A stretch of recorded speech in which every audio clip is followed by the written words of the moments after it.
గౌరవనీయులైన రామచంద్ర రెడ్డి గారికి, మురళీకృష్ణ రెడ్డి గారికి, ప్రశాంత్ గారికి, ఇక్కడ ఉన్నటువంటి క్రెడాయి సభ్యులు, వాళ్ళ మెంబర్సు, ఎగ్జిక్యూటివ్ కమిటీ నాయకులు, వాళ్ళందరికీ ఈ సందర్భంలో నా హార్దిక్ శుభాకాంక్షలు తెలియపరుస్తున్నాను. తెలంగాణ మీద ప్రత్యేకంగా ఇక్కడ జరుగుతున్నటువంటి అభివృద్ధి గురించి మాట్లాడడానికి ఒక రకమైన ఆలోచన పెంచుకోవడానికి మీరు ఏర్పాటు చేసిన సదస్సు ఇది చాలా చాలా సంతృప్తికరంగా ఉంది. ఇప్పుడే మీరు చూశారు, ఆనరాక్ అనే ఒక సంస్థ, వారు మన సిటీ గురించి, మన రాష్ట్రం గురించి, ఇక్కడ ఆర్థికంగా ఎట్లాంటి అభివృద్ధి జరుగుతూ ఉంది, ఎట్లాంటి పరిమాణాలు ఉన్నాయో, వీటిని భవిష్యత్తులో ఏ రూపంలో మళ్లించే అవకాశం ఉంటుందో, వీటన్నిటినీ ఈ సంచికలో వాళ్ళు చాలా సమగ్రంగా తీసుకువచ్చారు. ఈ నివేదిక వల్ల మనలో ఇంకా చాలా చాలా ఆశ చాలా ప్రబలంగా వచ్చే పరిస్థితి ఉంటుంది. ఎందుకంటే నేను పూర్తిగా చదవలేదు, కానీ కొన్ని పేజెస్ చూస్తూ ఉంటే ప్రతి రంగంలో, ఏ రంగం చూసినా, ఏది మనము పోలిక కింద తీసుకున్న ప్రతి దాంట్లో మన దేశ సగటు కంటే తెలంగాణ చాలా వృద్ధిగా ఉంది. సో ఇవి అన్నీ చాలా గర్వపడే విషయం. అండ్ నేను చాలా నమ్మకంతో ఒక విషయం చెప్పగలుగుతాను, ఈరోజు రాష్ట్రంలో జరుగుతున్నటువంటి అభివృద్ధికి మీ వైపు నుంచి కూడా, దాంట్లో మీరు కూడా ఒక చాలా ప్రధానమైన మీరు కారకులు. అంటే ఈరోజు హైదరాబాద్లో మీకు తెలుసు, నేను 2 సెక్టర్స్ చూస్తూ ఉంటాను. గౌరవనీయులైన మంత్రివర్యులు కేటీ రామారావు గారితో పాటు ఇన్ఫర్మేషన్ టెక్నాలజీ ఒకటి, ఇండస్ట్రీస్ ఒకటి. అండ్ ఈ 2 సెక్టర్స్లో ఐటీ కావచ్చు, ఇండస్ట్రీస్ కావచ్చు, తెలంగాణలో ఉన్నటువంటి గణనీయంగా ఉన్నటువంటి ప్రగతికి ఇక్కడ ఉన్నటువంటి ఈజ్ ఆఫ్ లివింగ్ ఇంగ్లీష్లో అంటారు, ఇది కూడా ఒక చాలా ప్రధానమైన కారణము. ఐటీ సెక్టర్లో ఎట్లాంటి పరిస్థితి వస్తూ ఉంది, దాని గురించి నేను సంక్షిప్తంగా కొన్ని చెప్తాను. తర్వాత ఇండస్ట్రీస్లో ముఖ్యంగా 3 రకమైన ఇండస్ట్రీస్ ఈరోజు హైదరాబాద్లో సిటీ మరియు పరిసర ప్రాంతంలో ఎక్కువ ప్రభావం చూపిస్తూ ఉంది. లైఫ్ సైన్సెస్ ఒకటి, అందరికీ తెలుసు, వ్యాక్సిన్స్ కానీ, ఔషధి కానీ, దానికి కేంద్రంగా ఈరోజు హైదరాబాద్ ఉంది. అదేవిధంగా ఏరోస్పేస్ అండ్ డిఫెన్స్ రంగంలో కూడా చాలా అభివృద్ధి జరిగే పరిస్థితి వస్తూ ఉంది. అండ్ 3వది ఎలక్ట్రానిక్స్ రంగం. సో ఇంకా ఇండస్ట్రీస్లో చాలా రంగాలు ఉన్నాయి, ఫుడ్ ప్రాసెసింగ్ కావచ్చు, టెక్స్టైల్స్ కావచ్చు, కానీ అవి రాష్ట్ర వ్యాప్తంగా ఉన్నాయి. కానీ ఈ 3, defence and aerospace, life sciences and electronics, ఇది ఎక్కువగా హైదరాబాద్ మరియు హైదరాబాద్ చుట్టూ పరిసరలో ఈ 3 ఉంటాయి. సో ఐటీ రంగంలో ఎట్లాంటి ఈరోజు ట్రెండ్స్ నడుస్తూ ఉంది, ఈ 3 ఇండస్ట్రియల్ సెక్టర్స్లో ఎట్లాంటి రాబోయే కొన్ని రోజుల్లో 3, 4, 5 సంవత్సరాల్లో పరిస్థితులు ఎట్లా ఉంటుంది, నా విశ్లేషణ కొంతవరకు మీ సమక్షంలో పరచుకోవడానికి నేను ప్రయత్నం చేస్తాను. ముఖ్యంగా మన అందరికీ తెలుసు, గత సుమారు ఒక 18 మాసాలు, 2 సంవత్సరాలు మన అందరికీ చాలా క్లిష్టంగా జరిగింది. మనకే కాదు, మొత్తం భారతదేశంకే, మొత్తం ప్రపంచానికే ఇది ఎప్పుడో ఎదురులేని ఇట్లాంటి ఒక కొత్త పరిస్థితి, కొత్త సమస్యగా తయారైంది. అనేక రంగాలకి దీంట్లో రకరకాలుగా వివిధ దశలో, వివిధ స్థాయిగా అక్కడ వాళ్ళకి కొంత డిస్రప్షన్ జరిగింది. సో ముందు ఐటీ గురించి చెప్తా ఉంటే, మన అందరికీ తెలుసు, ఐటీలో ఒక చాలా పెద్ద మార్పు ఎట్లా వచ్చింది అంటే, దాన్ని వర్క్ ఫ్రమ్ హోమ్ అంటారు. అంటే మొదటి వరకు ఐటీ కంపెనీస్ వలన ఇక్కడ తెలంగాణలో కానీ, హైదరాబాద్లో కానీ, ఇక్కడ ఉన్నటువంటి రియల్ ఎస్టేట్కి చాలా చేయూత వచ్చేది. అంటే ఐటీ కంపెనీస్ భారీ సంఖ్యలో, వందలాది వేలాది సంఖ్యలో ఇక్కడికి వచ్చేవాళ్ళు, వాళ్ళ ఎంప్లాయీస్ని, వాళ్ళ డెవలప్మెంట్ సెంటర్స్ని వాళ్ళు భారతదేశంలో పెడతా ఉంటే హైదరాబాద్కే వాళ్ళు ప్రాధాన్యత ఇచ్చేవాళ్ళు. బట్ ఇప్పుడు వర్క్ ఫ్రమ్ హోమ్ రావడంతో పరిస్థితిలో ఎట్లాంటి మార్పులు జరిగే పరిస్థితి ఉందో, అది కొంతవరకు ఒక సవాలుగా అందరి సమక్షంలో ఇది నడుస్తూ ఉంది. సో నేను కూడా ఐటీ కంపెనీస్తో సాధారణంగా నిరంతరంగా వాళ్ళతో మాట్లాడుతూ ఉంటాను. వాళ్ళకి ప్రభుత్వం నుంచి ఎట్లాంటి ఆశలు ఉన్నాయి, వాళ్ళ ఆంతరికంగా వాళ్ళు ఎట్లాంటి ఆలోచనల్లో ఉన్నారో. చాలా ఐటీ కంపెనీస్కి ఈరోజు మన గ్లోబల్ హెడ్ క్వార్టర్స్ ఉంటాయి. అంటే హైదరాబాద్లో వాళ్ళు ఉండవచ్చు, కానీ వాళ్ళ హెడ్ ఆఫీస్ యూఎస్లో కానీ ఇంకొక దగ్గర కానీ ఉంటాయి. సో వాళ్ళకి గ్లోబల్ స్థాయి నుంచి ఎట్లాంటి ఆదేశాలు, ఎట్లాంటి నిర్దేశాలు వస్తూ ఉన్నాయి, వీటన్నిటి మీద కూడా కొంత అవగాహన నేను పెంచుకుంటూ ఉంటాను.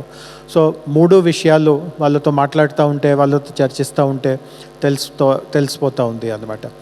ఒకటి ఏం తెలుస్తూ ఉంది అంటే, అంటే ఐటీ కంపెనీస్ గురించి కూడా మాట్లాడుతూ ఉంటే అన్నీ ఒకే రకమైన ఐటీ కంపెనీస్ ఉండవు. అంటే ఐటీ కంపెనీ అంటే అందరూ హైదరాబాద్లో ఉదాహరణకి 1400 పైన కంపెనీస్ ఉన్నాయి. అందరూ ఒకేలాంటివి ఉన్నాయో అట్లాంటివి కూడా మనము అనుకోలేము. ఐటీ కంపెనీస్లో కూడా తేడాలు ఉంటాయి. సో ఐటీ కంపెనీస్ని కూడా 3గా చూడవచ్చు. ఒకటి చాలా విశాలమైన కంపెనీస్, ఉదాహరణకి గూగుల్ కావచ్చు, మైక్రోసాఫ్ట్ కావచ్చు, అట్లాంటి చాలా మన ఫార్చ్యూన్ 500లో ఉన్నటువంటి చాలా ముఖ్యమైన కంపెనీస్ కొన్ని ఉంటాయి. కొన్ని కంపెనీస్ని మా భాషలో మేము వాటిని మిడ్ స్కేల్ కంపెనీస్ అంటాము. అంటే ఒక 1000 మంది ఉంటారు, 2000 మంది ఉంటారు, అంతకంటే ఎక్కువ వాళ్ళకి కెపాసిటీ ఉండదు. కొన్ని నగరాల్లో ఉండవచ్చు, బహుశా కొన్ని 2-3 దేశాల్లో కూడా ఉండవచ్చు, బట్ అంతకంటే పెద్ద స్థాయిగా అవి పనిచేయవు. సో వాటిని మిడ్ స్కేల్ కంపెనీస్ అంటారు. అండ్ కొన్ని చాలా చిన్న కంపెనీస్, అంటే 2 రూమ్లో మొత్తం 25 మంది ఎంప్లాయీస్, 40 ఎంప్లాయీస్తో వాళ్ళు పని చేస్తున్నారు. సో ఈ 3 రకమైన ఐటీ కంపెనీస్కి కూడా ఈ గత 18 మాసాల్లో, 2 సంవత్సరాల్లో వివిధ రకంగా వాళ్ళ మీద ప్రభావం వచ్చింది. అండ్ వాటి నుంచి బయటపడడానికి, లేకపోతే వచ్చిన సమస్యల్ని అధిగమించడానికి వాళ్ళు కొత్త రూపంలో వ్యూహం అనుకుంటున్నారు. సో ముందు లార్జ్ కంపెనీస్ గురించి, అంటే మెగా కంపెనీస్, మైక్రోసాఫ్ట్, గూగుల్ ఇట్లాంటి కంపెనీస్ గురించి ఆలోచిస్తూ ఉంటే అక్కడ ఏం తెలుస్తూ ఉంది అంటే, వాళ్ళు ఖచ్చితంగా అంటే ఈ ఒక విషయం నేను ఈ 3 గురించి 3 కేటగిరీస్ గురించి మాట్లాడే ముందు ఒక విషయం కూడా చెప్పదలుచుకుంటున్నాను. అదేముంది అంటే, ఐటీ రంగంలో గత 7 సంవత్సరాలుగా మనము చూస్తున్నాము, మన భారతదేశంలో సాధారణంగా 5% నుంచి 6% వరకు సంవత్సరం 5 to 6% ఇయర్ ఆన్ ఇయర్ అభివృద్ధి జరుగుతూ ఉంది, గ్రోత్ వస్తూ ఉంది. తెలంగాణలో భారతదేశాన్ని సగటు కంటే జనరలీ మేము 3% కానీ 4% కానీ దానికంటే మించిగా ఉంటాము. గత 2 సంవత్సరాల్లో ఉన్నటువంటి పరిస్థితి చూస్తే ఒకటి ఏం తెలుస్తూ ఉంది అంటే, ఈ ఇయర్ ఆన్ ఇయర్ గ్రోత్ చాలా విపరీతంగా పెరుగుతుంది. ఐటీ సెక్టర్కి యాక్చువల్గా ఇప్పుడు జరుగుతున్నటువంటి పరిస్థితి వలన చాలా మేలు కలిగింది. ఎందుకంటే మొత్తం ప్రపంచంలోనే డిజిటలైజేషన్కి పెద్ద పీఠం వేస్తున్నారు. అంటే ఏ కంపెనీస్లో గతంలో కొద్దిగా కూడా సాఫ్ట్వేర్ వాడుకోవడం కానీ, అప్లికేషన్స్ వాడుకోవడం కానీ లేకుండా ఉంటే వాళ్ళందరూ ఈరోజు పూర్తిగా సాఫ్ట్వేర్ పైన ఆధారపడతాము, అప్లికేషన్స్ పైన ఆధారపడతాము, ఇట్లాంటివి చూడడం జరుగుతూ ఉంది. వాస్తవంగా చెప్తే మీ సెక్టర్లో కూడా చాలా ఒక విప్లవాత్మకమైన ఇట్లాంటి మార్పులు వచ్చే పరిస్థితి ఉంది. మీరు మీ లావాదేవీలు, మీ వ్యవహారాలు ఇప్పుడు వరకు ఎట్లా జరుపుకుంటూ వచ్చారో వాటిని డిజిటల్ పద్ధతిగా మీరు మార్చుకోకపోతూ ఉంటే మీరే ఒకరోజు గమనిస్తారు, మీరు వెనుక ఉండిపోతుంటారో. మీకంటే ముందు ఎంతోమంది ఈ డిజిటల్ వాడే వాళ్ళు ముందుకి అధిగమిస్తూ ఉంటారు. సో ఇట్లాంటి అనేక రంగాల్లో డిజిటల్ వాడుకోవడం చాలా వేగంగా పెరుగుతూ ఉంటుంది అన్నమాట. అండ్ ఆబ్వియస్లీ డిజిటల్ ట్రెండ్స్ పెరుగుతూ ఉంటే ఆ డిజిటలైజేషన్ చేసే ప్రక్రియ ఇవన్నీ ఐటీ కంపెనీసే చేస్తూ ఉంటాయి. సో వాళ్ళకి పెద్ద గిరాకీ వస్తుంది, రిటర్న్స్ వస్తాయి, వాళ్ళు ఎక్కువ మందిని ఎంప్లాయ్ చేస్తారు. సో స్టాఫింగ్ చాలా విపరీతంగా పెరుగుతుంది. ఇప్పుడే మేము చూస్తున్నాము, అంటే మీలో కూడా కొంతమందికి అవగాహన ఉంటుంది. ఒక కంపెనీ ఉంది, నేను పేర్లు చెప్పలేము ఎందుకంటే ఈ విషయం ఆ కంపెనీ వాళ్ళే బహిరంగ చేయాలి. ఒక కంపెనీ ఉంది, ఇప్పటికే హైదరాబాద్లో వాళ్ళకు ఆల్మోస్ట్ ఒక 20,000 మంది ఎంప్లాయీస్ ఉన్నారు. కొన్ని రోజుల క్రితం నాకు ఏం తెలిసింది అంటే, ఇప్పుడే 20,000 ఉంటే వాటిని రెట్టింపు చేస్తున్నారు, 40,000గా వాళ్ళు పెంచిపోతున్నారు. సో ఖచ్చితంగా కొత్త ఆఫీస్ స్పేస్ రిక్వైర్మెంట్స్ ఇవన్నీ పెరుగుతూ ఉంటాయి. ఇంకొక ట్రెండ్ ఏమనిపిస్తూ ఉంది అంటే, అన్ని కంపెనీస్లో చిన్న కావచ్చు, మిడ్ స్కేల్ కావచ్చు, ఈ మెగా కంపెనీస్ కావచ్చు, ప్రతి ఒక్కరిలో స్టాఫింగ్ చాలా విపరీతంగా పెరుగుతుంది. సాధారణంగా ప్రతి సంవత్సరం మన తెలంగాణ నుంచి ఒక 30,000 నుంచి 40,000 వరకు ఐటీ రంగంలో కొత్తగా ఉద్యోగాలు వస్తాయి. ఈ సంఖ్య చాలా చాలా పెరిగే పరిస్థితి ఉన్నట్టుగా కనిపిస్తూ ఉంది. 40,000 నుంచి కనీసం 75,000, 80,000 వరకు కూడా కొత్త ఐటీ సెక్టర్లో జాబ్స్ వస్తాయి. ఆఫీస్ స్పేస్ వాస్తవంగా చూస్తే ఆ ప్రపోర్షన్ ప్రకారం చూస్తే ఆఫీస్ స్పేస్కి కూడా డిమాండ్ ఎక్కువ వస్తుంది. కానీ ఇప్పుడు కొత్తగా ఒకటి ఏం వచ్చింది అంటే work from home. So work from home పరిస్థితి ఎట్లా ఉంది అంటే వివిధ కంపెనీస్లో ఈ వర్క్ ఫ్రమ్ హోమ్ని వేరేగా చూస్తూ ఉన్నారు. సో మీరు కూడా వార్తల్లో చూసి ఉంటారు. కొన్ని కంపెనీస్లో ఏం నిర్ణయం తీసుకుంటున్నారు అంటే వర్క్ ఫ్రమ్ హోమ్ వాళ్ళు ఇంకా కొంతకాలం, ఇప్పుడు మనకు ఈ కొత్త ఒక వెరైటీ వచ్చింది, వేరియంట్ వచ్చింది, మన అందరికీ తెలుసు. అది రాకపోయి ఉంటే వాస్తవంగా డిసెంబర్ నుంచి కానీ జనవరి నుంచి కానీ మెజారిటీ ఆఫీస్కి వెనక్కి వచ్చేవారు. బట్ ఇప్పుడు ఈ కొత్త వేరియేషన్ రావడం వలన అందులో ఆ ప్రక్రియలో కొంత ఆలస్యం జరగవచ్చు. కానీ చాలా కంపెనీస్కి ఈరోజు ఏం కనిపిస్తూ ఉంది అంటే వర్క్ ఫ్రమ్ హోమ్ వలన వాళ్ళకి ప్రొడక్టివిటీలో కొంతవరకు నష్టం జరుగుతూ ఉంది. అంటే అందరూ ముఖాముఖిగా పని చేసేటప్పుడు ఎంత ప్రొడక్టివిటీ ఉండేది, ఆ ప్రొడక్టివిటీ రాను తగ్గుతూ ఉంది. ఒకప్పుడు వర్క్ ఫ్రమ్ హోమ్ సుమారు 1.5 సంవత్సరం క్రితం మొదలైంది. అప్పుడు ప్రొడక్టివిటీ మీద కొంత రకమైన ప్రభావం లేకుండా ఉంటుంది. బట్ రాను ఆ ప్రొడక్టివిటీ కొంతవరకు బాగా కాదు, బట్ కొంతవరకు తగ్గిపోతున్నట్టుగా కనిపిస్తూ ఉంది. సో చాలా పెద్ద కంపెనీస్లో ఒక ఆలోచన ఏముంది అంటే కొన్ని రోజు ఖచ్చితంగా అనివార్యంగా అందరూ ఆఫీస్కి రావాలి. పూర్తిగా వర్క్ ఫ్రమ్ హోమ్ వాళ్ళు అట్లా చేయడానికి అక్కడ వాళ్ళకి పరిస్థితి అనుకూలంగా లేనట్టుగా కనిపిస్తూ ఉంది. సో ఉదాహరణకి వారంలో మీరు ఖచ్చితంగా 4 రోజులైనా ఆఫీస్కి రావాలి, 3 రోజులైనా ఆఫీస్కి రావాలి. అసలు రాము, ఇంటి నుంచి పని చేస్తూ ఉంటాము, ఇట్లాంటి వాళ్ళు రాబోయే రోజుల్లో ఇట్లాంటి దానికి అనుమతి ఉండదు అన్నమాట. సో ఆఫీస్ స్పేసెస్ ఎక్కడికి పోవు. అంటే కొంతమంది అనుకుంటున్నారు అన్ని ఆఫీసెస్ వాళ్ళు ఖాళీ చేసేస్తారు, మాతో లీజ్ అగ్రిమెంట్ని క్లోజ్ చేసేస్తారు. అట్లాంటి ఏది కూడా జరిగే పరిస్థితి లేదు. అండ్ నేను ఇందాక చెప్పినట్టుగా ఎంప్లాయీ సంఖ్య భారీగా పెరిగిపోతూ ఉంది. డబుల్ చేస్తూ ఉన్నారు, ట్రిపుల్ చేస్తూ ఉంటారు. బట్ ఒకటి ఏముంటుంది అంటే ఆ రేషియోలో స్పేస్ కూడా డబల్ అవ్వకపోవచ్చు. ఎందుకంటే 4 రోజులే మీరు ఆఫీస్కి రావచ్చు, 3 రోజులే ఆఫీస్కి రావచ్చు. అట్లాంటి అనుమతి ఉంటే ఈరోజు అనుకోండి 1,00,000 స్క్వేర్ ఫీట్లో వాళ్ళ ఆఫీస్ ఉంది, డబుల్ చేస్తూ ఉంటే 2 లక్షల వాళ్ళకి అవసరం ఉండవచ్చు. అట్లా సహజంగా మనము అనుకుంటాము, కానీ అట్లా ఉండకపోవచ్చు. సో ఇది ఒకటి ఉంది. ఇంకొకటి ఐటీ సెక్టర్లో ఒక ట్రెండ్ ఏం కనిపిస్తూ ఉంది అంటే ఈ మిడ్ స్కేల్ కంపెనీస్ ఏమున్నాయో ప్లస్ స్మాల్ కంపెనీస్ ఏమున్నాయో అందులో కొంత కాస్ట్ సేవింగ్కి ఎక్కువ వాళ్ళు మన ప్రాధాన్యత ఇస్తున్నారు. కాస్ట్ సేవింగ్ అంటే గతంలో వాళ్ళకి ఎట్లాంటి ఖర్చులు ఉండేది, ఆ ఖర్చుని ఎందుకంటే ఈ 18 మాసాల్లో వాళ్ళకి ఒక అనుభవం వచ్చింది అంటే మొదట్లో కొన్ని ఫస్ట్ 4-5 మాసాలు అంటే లాస్ట్ ఇయర్ మీకు గుర్తు ఉంటుంది, మార్చ్ నెల నుంచి లాక్డౌన్ అవి అని ప్రారంభించడం జరిగింది. సో మార్చ్, ఏప్రిల్, మే, జూన్, జూలై ఫస్ట్ 6 మంత్స్లో నేను ఇందాక చెప్పాను డిజిటలైజేషన్ చాలా వేగంగా పెరుగుతూ ఉంది.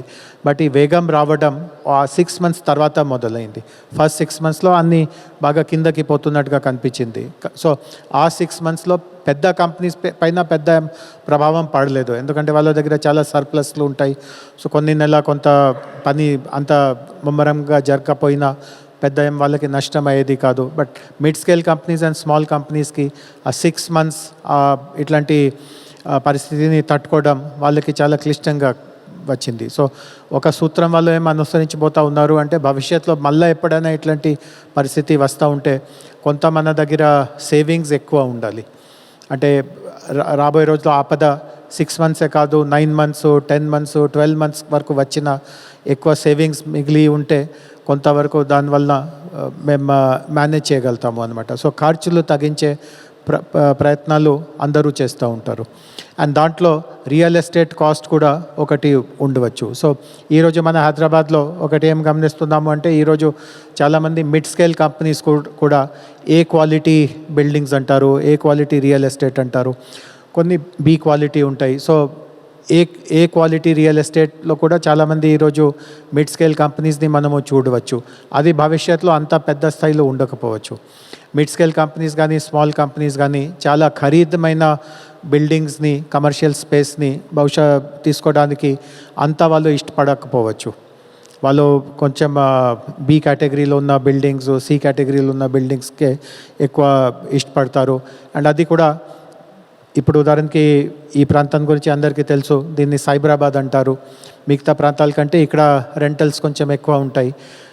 సో ఇట్లాంటి ప్రాంతాలని ఎంతవరకు వీలవుతుందో అది అవాయిడ్ చేసే ప్రయత్నం చేస్తారు. కానీ మనకు తెలుసు ప్రభుత్వ అంటే అప్పుడు ఈ కోవిడ్ అవన్నీ ఏం లేకపోయినా ఒక ఆలోచనతో గ్రిడ్ పాలసీ అనే పాలసీ తీసుకువచ్చింది. సో ఆ సమయంలో ఇట్లాంటి ట్రెండ్ కొంచెం పెద్ద అయ్యాక మనకు ఈ గ్రిడ్ పాలసీ తర్వాత ఇంకొకటి కూడా మన మధ్యలో ఒకటి చర్చ జరుగుతూ ఉంది. ఇండస్ట్రీస్ని, పొల్యూటింగ్ ఇండస్ట్రీస్ని ఔటర్ రింగ్ రోడ్ బయటకి తరలించడం, దానివల్ల కూడా కొంత ఇండస్ట్రియల్ స్టేట్ ఖాళీ అవుతాయి. వాటిని కూడా కమర్షియల్లోకి తీసుకురావడానికి పరిస్థితి వస్తుంది. కొన్ని సంవత్సరాల తర్వాత ఇక్కడ ఫార్మా కంపెనీస్ చాలా మటుకు కొత్త ఫార్మా సిటీకి మార్చే పరిస్థితిలోకి వస్తాయి. అప్పుడు ఆ ఫార్మా కంపెనీస్ ఆక్యుపై చేస్తున్నటువంటి స్పేస్ని కూడా వేరే ఉపయోగానికి తీసుకురావడానికి పరిస్థితి ఉంటుంది. సో ఇట్లాంటి చాలా స్పష్టంగా ఈ పరిస్థితి కనపడుతూ ఉంది. కానీ ఓవరాల్గా చూస్తే, మొత్తం మీద చూస్తే ఈ డిజిటలైజేషన్ వేగం పెరగడం ద్వారా, డిజిటైజేషన్ స్థాయి పెరగడం ద్వారా, ఎక్కువ మంది ఎంప్లాయీస్కి ఉద్యోగ అవకాశాలు ఇవ్వడం వలన రియల్ ఎస్టేట్కి, కమర్షియల్ కావచ్చు, రెసిడెన్షియల్ కావచ్చు, మొత్తం మీద చూస్తే ఏమాత్రం కూడా తగ్గింపు మనకు హైదరాబాద్లో కానీ తెలంగాణలో కానీ జరిగే పరిస్థితి ఉండదు. ఐటీ ఇండస్ట్రీ ఏ రూపంలో ఈ రియల్ ఎస్టేట్ని సపోర్ట్ చేస్తూ వచ్చింది, అట్లాంటి సపోర్ట్ రాబోయే రోజుల్లో కూడా ఉంటుంది. కానీ స్వరూపం కొంత మారుతుంది అంతే తప్ప ఈరోజు ఈ కరోనా వల్ల మొత్తం రియల్ ఎస్టేట్కి ఏదో గండి పడుతుందో అట్లాంటి ఏది కూడా పరిస్థితి అనిపించట్లేదు. రెండో ఏం పరిస్థితి కనిపిస్తూ ఉంది అంటే మనకు ఇండస్ట్రియల్ అభివృద్ధి కూడా, నేను ఇందాక 3 సెక్టర్స్ గురించి చెప్పాను. లైఫ్ సైన్సెస్ ఒకటి, ఎలక్ట్రానిక్స్ ఒకటి, తర్వాత ఏరోస్పేస్ అండ్ డిఫెన్స్ ఒకటి. ఈ 3 రంగాల్లో కూడా ఇప్పుడు బహుశా చాలామందికి అవగాహన ఉంటుంది. ఈ కరోనా జరిగే సమయంలో కేంద్ర ప్రభుత్వం ఒకటి కొత్త క్యాంపెయిన్ మొదలు చేసింది. దాన్ని ఆత్మనిర్భర్ క్యాంపెయిన్ అంటారు. అంటే పాండమిక్ సమయంలో ఇంకొకటి కూడా దురదృష్టం జరిగింది. అది కొంతమందికి జ్ఞాప్యం ఉంటుంది. సుమారు 1 సంవత్సరం క్రితం చైనాతో ఒక చిన్న ఇట్లాంటి సంఘటనలు జరిగినాయి. గాల్వాన్ అనే ఇన్సిడెంట్ అంటారు. మన కొంతమంది సైనికులది అందులో వాళ్ళకి ప్రాణం కూడా పోయింది. సో అప్పుడు కేంద్ర ప్రభుత్వంకి ఇట్లాంటి ఒక ఆలోచన వచ్చింది, దట్ ఎందుకు మనము చైనా నుంచి ఎన్నో ఇంపోర్ట్స్ చేస్తూ ఉంటాము, అవి అన్నీ మన దేశంలోనే ఎందుకు మనము ఉత్పత్తి చేయకూడదు. సో ఇట్లాంటి ఒక ఆలోచనతో ఈ 3 రంగాలకి వాళ్ళు చాలా ఇన్సెంటివ్స్ ఇస్తున్నారు. ఆత్మనిర్భర్ ప్యాకేజ్ కింద ఎవరైనా ఏపీఐస్ కానీ, బల్క్ డ్రగ్స్ కానీ, ఫార్ములేషన్స్ కానీ, వ్యాక్సిన్స్ కానీ స్థానికంగా ఎవరైనా తయారు చేస్తూ ఉంటే కేంద్ర ప్రభుత్వం నుంచి వాళ్ళకి మరీ రాయితీ వస్తుంది. అదేవిధంగా ఎలక్ట్రానిక్స్ రంగానిలో కూడా చాలా పెద్ద స్థాయిలో రాయితీలు కేంద్ర ప్రభుత్వం ఇస్తూ ఉంది. డిఫెన్స్ అండ్ ఏరోస్పేస్లో ఇప్పటికే చాలా రాయితీలు ఉండింది, వాటిని కూడా కేంద్ర ప్రభుత్వం పెంచింది. సో ఈ 3తో పాటు ఇంకా కొన్ని రంగాలు కూడా ఉన్నాయి. బట్ సిటీ, మన హైదరాబాద్ సిటీ మీద ప్రభావం చూపించే ముఖ్యమైన రంగాలు ఈ 3 ఉన్నాయి: ఎలక్ట్రానిక్స్, లైఫ్ సైన్సెస్ మరియు డిఫెన్స్ అండ్ ఏరోస్పేస్. సో కేంద్ర ప్రభుత్వం ఇస్తున్నటువంటి అదనంగా రైతులు, అండ్ ఈ రైతులు చాలా చాలా పెద్ద స్థాయిలో ఉన్నాయి. గతంలో కేంద్ర ప్రభుత్వం నుంచి పెద్దగా వచ్చేది ఏమీ లేదు, అంతా రైతులు రాష్ట్ర ప్రభుత్వమే ఇచ్చేది. బట్ రాష్ట్ర ప్రభుత్వం ఇస్తున్నటువంటి రైతులతో పాటు కేంద్ర ప్రభుత్వం కూడా ఒక కొత్త స్కీమ్ తీసుకువచ్చింది. దాన్ని పిఎల్ఐ అంటారు, production linked incentive. And PLI వివరాలు మీరు చదవగలితే అది చాలా, దాంట్లో కొన్ని చాలా ఆకర్షణమైన దాంట్లో విషయాలు ఉన్నాయి అన్నమాట. ఎవరైనా దేశీయంగా వాటిని ఉత్పత్తి చేస్తూ ఉంటే వాళ్ళకి కేంద్ర ప్రభుత్వం రైతులు చాలా చాలా వాళ్ళకి అట్రాక్ట్ చేస్తూ ఉంటాయి. సో ఈ 3 రంగాలకి గత చాలా సంవత్సరాల నుంచి హైదరాబాద్ ఒక కేంద్ర బిందువుగా తయారైంది. లైఫ్ సైన్సెస్ గురించి నేను ఎవరికి చెప్పాల్సిందిగా అవసరం లేదు. కొన్ని సంవత్సరాలే కాదు, కొన్ని దశాబ్దాల నుంచి మొత్తం భారతదేశానికే హైదరాబాద్ ఒక మెడిసిన్స్, మన ఫార్మాస్యూటికల్ హబ్, వ్యాక్సిన్స్ హబ్గా తయారైంది. అండ్ భవిష్యత్తులో కూడా ఈ పిఎల్ఐ స్కీమ్ పొందుతున్న వాళ్ళు చాలామంది ఇక్కడే ఉన్న వాళ్ళు ఉన్నారు. ప్లస్ కొత్తగా కూడా ఎవరైనా భారతదేశం వైపు చూస్తూ ఉంటే వాళ్ళు సాధారణంగా హైదరాబాద్కే వస్తారు. ఇప్పటికే కొన్ని కంపెనీస్తో మేము మాట్లాడడము, వాళ్ళతో చర్చించడం, వాళ్ళని హైదరాబాద్లోకి తీసుకురావడానికి కృషి చేయడం అవన్నీ జరుగుతూ ఉంది. ఎలక్ట్రానిక్స్ పరిస్థితి కూడా అట్లే ఉంది, డిఫెన్స్ అండ్ ఏరోస్పేస్ పరిస్థితి కూడా అట్లే ఉంది. సో ఇట్లాంటి జరగడం వలన కూడా మనకు కొత్త ఎంప్లాయీస్ రావడం, కొత్త మనకు రియల్ ఎస్టేట్లో కొంత వాళ్ళ వలన కూడా కొంత అవకాశం రావడం ఇవన్నీ జరుగుతూ ఉంటుంది. ఇంకొకటి ఈ 3 సెక్టర్స్లో ఇంకొకటి ఏం చూస్తున్నాము అంటే ముఖ్యంగా ఈ ఎలక్ట్రానిక్స్ రంగంలో అండ్ ఏరోస్పేస్ అండ్ డిఫెన్స్ రంగంలో ఈ కరోనా సమయంలో ఒకటి ఏం మొత్తం ప్రపంచంలోనే ఒకటి ఏం కనిపించింది అంటే సప్లై చైన్స్ ఉంటాయి. అంటే ఎవరైనా ఎలక్ట్రానిక్స్లో ఏదైనా వస్తువు తయారు చేస్తూ ఉంటే అన్ని పరికరాలు వాళ్ళే తయారు చేయరు, కొన్ని వాళ్ళు వేరే దగ్గర నుంచి తీసుకుంటారు, అంటే సప్లయర్సు. ఏరోస్పేస్ రంగంలో కూడా అదే ఆన్వాయితీ ఉంది, కొన్ని వాళ్ళే చేస్తారు, కొన్ని వేరే సప్లయర్స్ నుంచి తీసుకుంటారు. సో కరోనా సమయంలో ఏం చూడడం జరిగింది అంటే ఈ సప్లై చైన్ చాలా సుదూరంగా ఉంటే, దూరం నుంచి వాళ్ళు తీసుకురావాలి, అట్లాంటి ఎక్కడైనా జరిగి ఉంటే వాళ్ళకి చాలా ఇబ్బంది కలిగింది. కొన్ని దగ్గర లాక్డౌన్ ఉంటాయి, కొన్ని దగ్గర ఇంకొక సమస్య ఉంటుంది. సో చాలా ఎక్కువ డిపెండెన్సీ ఉన్న సప్లై చైన్స్ ఎక్కడైనా ఉండేది, వాళ్ళు బాగా కష్టాల్లోకి పడిపోయారు. సో ఈరోజు ఇండస్ట్రీలో ఒక కొత్త ఆలోచన ఏం వస్తుంది అంటే సప్లయర్స్ అందరినీ ఒకే దగ్గరికి తీసుకొస్తాము, మేము మ్యానుఫ్యాక్చరింగ్ చేస్తాము, మా సప్లయర్స్ని కూడా చుట్టుపక్క పోగా చేస్తాము. సో తెలంగాణలో అట్లాంటి పరిస్థితిని కూడా సహకరించడానికి మేము చాలా సిద్ధంగా ఉన్నాము. అంటే ఎవరైనా ఎలక్ట్రానిక్ వస్తువులు తయారు చేయడానికి ముందుకు వస్తూ ఉంటే వాళ్ళ 10 మంది సప్లయర్స్ని కూడా ఆహ్వానించడం, వాళ్ళకి కూడా రాయితీలు ఇవ్వడం, వాళ్ళకి కూడా స్థలం కేటాయించడం, ఇవన్నీ చేయడానికి మేము సిద్ధపడుతున్నాము. సో ఇట్లాంటి రంగంలో కూడా కొంతవరకు ఈ మన ఎక్కువ మంది ఎంప్లాయీస్ రావడం, ఎక్కువ కంపెనీస్ రావడం, వాళ్ళ ఎంప్లాయీస్కి, వాళ్ళ మేనేజర్స్కి, వాళ్ళ సూపర్వైజర్స్కి హౌసింగ్ అవసరాలు ఉండడం, ఇతర స్పేసెస్ అవసరాలు ఉండడం, ఇది కూడా రాబోయే రోజుల్లో మనం మంచిగా చూస్తాము. కానీ అవి అన్నీ మన అందరికీ తెలుసు సిటీ పరిసరలో ఎక్కువగా కేంద్రంగా ఉంటాయి. ఫార్మసిటీ గురించి మన అందరికీ తెలుసు, అది ఎయిర్పోర్ట్ నుంచి సుమారు ఒక 20-23 కిలోమీటర్ దక్షిణంలో అది ఏర్పాటు చేయడం జరుగుతూ ఉంది. ఏరోస్పేస్ పార్క్స్ కూడా ఎయిర్పోర్ట్ వైపే ఉన్నాయి, అంటే ఆదిబట్ల, ఇబ్రాహీంపట్నం ఆ ప్రాంతంలో ఏరోస్పేస్ అండ్ డిఫెన్స్ రంగానికి కొంత మ్యానుఫ్యాక్చరింగ్ జరుగుతూ ఉంది. కొన్ని మ్యానుఫ్యాక్చరింగ్ మనము ఇటువైపు జహీరాబాద్ వైపు నిమ్స్ ఏరియాలో చేయడానికి ప్రయత్నం చేస్తున్నాము. జీనోమ్ వ్యాలీ మనకు షామీర్పేట్ ఏరియాలో ఉన్నట్టుగా మీ అందరికీ తెలిసి ఉంటుంది. అదేవిధంగా ఎలక్ట్రానిక్స్కి సంబంధించిన కార్యక్రమాలు కూడా ఇటువైపు మన దివిటపల్లి కావచ్చు, బెంగళూరు వెళ్ళే హైవే మార్గంలో ఉన్నటువంటి కొన్ని ఇండస్ట్రియల్ పార్క్స్ కావచ్చు, తర్వాత ఆ భాగంలోనే ఎక్కువగా తీసుకురావడానికి ఆలోచనలు జరుగుతూ ఉంటాయి. సో ఆ పరిసర ప్రాంతంలో మనకు హౌసింగ్ రిక్వైర్మెంట్స్ వర్గాలుగా ఉంటాయి. కొన్ని హై ఎండ్ కూడా అవసరం ఉంటాయి, బట్ ఎక్కువగా డార్మెటరీ స్థాయిలో కానీ, వర్కర్ హౌసింగ్ కానీ, మనకు అఫోర్డబుల్ హౌసింగ్ అంటారు, అట్లాంటి హౌసింగ్ కానీ, ఇట్లాంటి అవసరాలు మనకు చాలా చాలా పెద్ద స్థాయిలో అక్కడ కొన్ని సంవత్సరాల్లోనే 2-3 సంవత్సరాల్లోనే చాలా భారీ స్థాయిలో వచ్చే అవకాశం ఉంటుంది.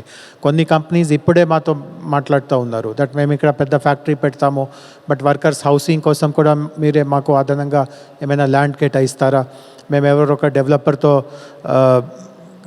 వాళ్ళతో పార్ట్నర్షిప్ చేసి హౌసింగ్ వాళ్ళతో కట్టిస్తాము. సో అట్లాంటివి కూడా మేము ఎంకరేజ్ చేస్తూ ఉన్నాము. ఇట్లాంటి ప్రస్తావనలో ఎక్కడి నుంచి వస్తూ ఉందో దానికి కూడా మేము ఎక్కడైనా నిరాకరించట్లేదు, వాళ్ళని కూడా మేము పూర్తిగా సమర్థిస్తున్నాము. సో ఈ రూపంలో చూస్తే ఇండస్ట్రియల్ యాక్టివిటీలో వేగం రావడం, ముఖ్యంగా కేంద్ర ప్రభుత్వం ఈ ఆత్మనిర్భర్ స్కీమ్ తీసుకురావడం, పిఎల్ఐ ఇన్సెంటివ్ స్కీమ్ తీసుకురావడం, రాష్ట్ర ప్రభుత్వంలో గత 7 సంవత్సరాలుగా టీఎస్ ఐపాస్ లాంటి చాలా ఒక ముఖ్యమైన చట్టం ఉండడం, ఆ చట్టం చాలా గట్టిగా మేమందరూ 7 సంవత్సరాలుగా అమలు చేయడం, రాష్ట్ర ప్రభుత్వానికి ఇట్లాంటి అమలు చేయడం వల్ల, పాలసీ ఉండడం వల్ల మొత్తం జాతీయ స్థాయిలో, అంతర్జాతీయ స్థాయిలో మంచి పేరు ఉండడం, ఇవన్నీ మాకు ఈరోజు చాలా పెద్ద అడ్వాంటేజెస్గా వస్తూ ఉన్నాయి. రాష్ట్ర ప్రభుత్వం గురించి ఈరోజు తెలంగాణ గురించి ఎవరికి చెప్పాల్సిందిగా అవసరం లేదు. తెలంగాణలో ఏం చట్టాలు ఉన్నాయి, ఎట్లా అమలు చేస్తారు, చట్టాల్లో ఏం చెప్తారో అమల్లోకి ఏం వస్తుందో, దాంట్లో ఏమైనా తేడాలు ఉన్నాయా, ఇవన్నీ మేము నిరూపించి ఉన్నాము. ఈరోజు ఎవరికి కొత్తగా ఏదో సంజాయిషి ఇవ్వాల్సిందిగా అవసరం లేదు. సో ఇవన్నీ మనకు చాలా మంచి అడ్వాంటేజెస్గా వస్తాయి. ఇప్పటికే ఇన్ఫ్యాక్ట్ కొంతమంది నాకు చెప్తా ఉన్నారు, ఇప్పుడు మనము డిసెంబర్ ఇంచుమించుగా అయిపోతూ ఉంది.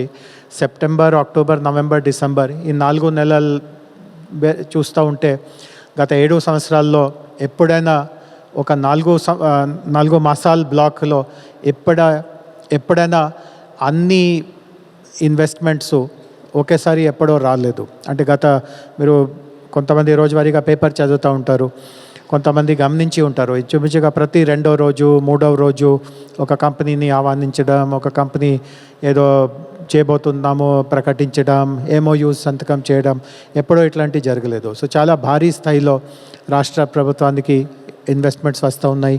ఈ 3 రంగాలతో పాటు ఇతర రంగాల్లో కూడా వస్తూ ఉన్నాయి. అంటే మిగతా రంగాలు ఏమీ లేవు అని నేను చెప్పట్లేదు, బట్ ఈ 3 రంగాలకి ఇందాక చెప్పినట్టుగా హైదరాబాద్తో ఎక్కువ అనుసంధానం ఉంది. కాబట్టి ఈ 3 రంగంలో జరుగుతున్నటువంటి అభివృద్ధి వల్ల మీ అందరికీ కూడా చాలా మేలు జరుగుతుంది. క్రెడాయి నాయకులందరికీ కూడా ప్రతి విషయంలో వాళ్ళు ప్రభుత్వంతో చాలా సమన్వయంగా, ఒక వారధిగా, అంటే జనాలకి ఏం కావాలో, వాళ్ళకి ఎట్లాంటి సమస్యలు ఉన్నాయో, వాళ్ళ ఆశలు ఎట్లాంటివి ఉన్నాయో మా దృష్టికి తీసుకురావడం, మా దగ్గర నుంచి వాళ్ళు కొన్ని ఫీడ్బ్యాక్ మాకు వాళ్ళు పంచుకోవడం, ఎప్పుడైనా చాలా సత్సంబంధాలతో వాళ్ళతో మనము పని చేసుకుంటూ ముందుకు వెళ్తూ ఉంటాము. సో అంత పరిపక్వత ఉన్నటువంటి నాయకత్వానికి నేను కూడా మళ్ళా అభినందన తెలియపరుస్తూ ఈరోజు ఈ కార్యక్రమానికి నన్ను ఆహ్వానించినందుకు నా ధన్యవాదం తెలియపరుస్తున్నాను. అదేవిధంగా నాకు తెలుసు మీరు నా కోసం కాదు, మీరు సిస్టర్ హిమాని కదా, సిస్టర్ హిమాని కోసం ఎదురు చూస్తున్నారు. సో కానీ నేను కూడా ఇంకా ఎక్కువ సమయం తీసుకోకుండా మీ అందరికీ మరి ఒకసారి నా ధన్యవాదం తెలియపరుస్తూ ఇంతటితో విరమిస్తున్నాను.